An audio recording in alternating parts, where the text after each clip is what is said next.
आईला दूध वाढण्यासाठी 4 गोष्टी खूप महत्त्वाच्या आहेत, त्या कोणत्या जाणून घेऊयात। आपल्या चॅनलवर नवीन असाल तर सबस्क्राइब करायला विसरू नका।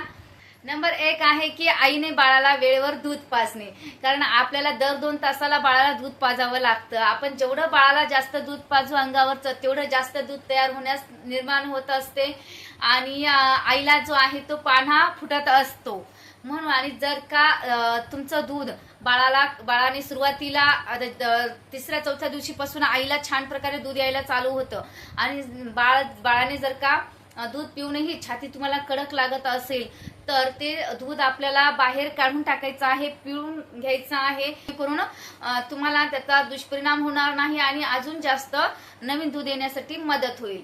नंबर 2 आहे आईने आनंदी राहणे।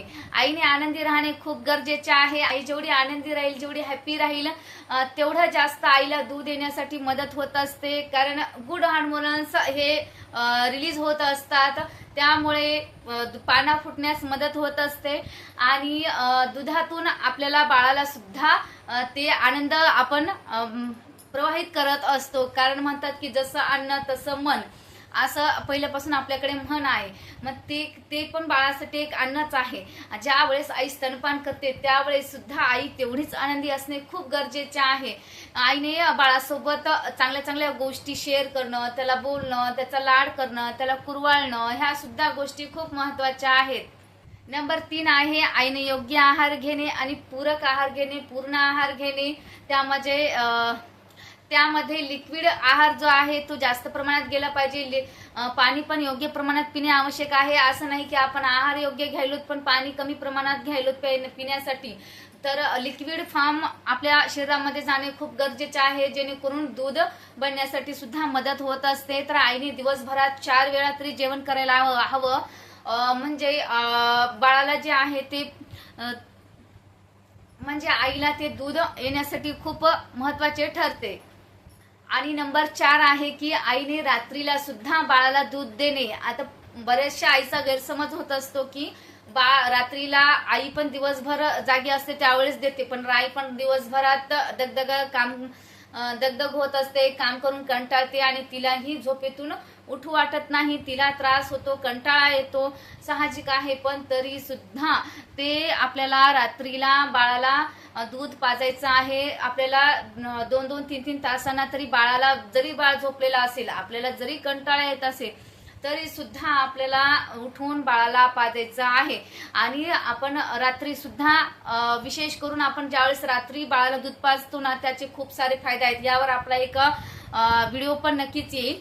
आणि जर का तुम्ही आपल्या चॅनलवर पहिल्यांदा आले असाल तर आपल्या चॅनलला सबस्क्राइब करा, व्हिडिओ आवडला असेल तर लाईक करा आणि व्हिडिओ संपलेला नाही जाऊ नका। आणि विशेषतः काळजी घ्यायची आहे की ज्यावेळेस आपण रात्रीला दूध पाजतो त्यावेळेस आपल्याला झोप येते, आपण बाळाच्या तोंडात जे आहे ती आई स्तन देते आणि ती स्वतःहून झोपत नाही, पण तिचं शरीर एवढं थकलेलं असतं की तिला पाजता झोप लागते।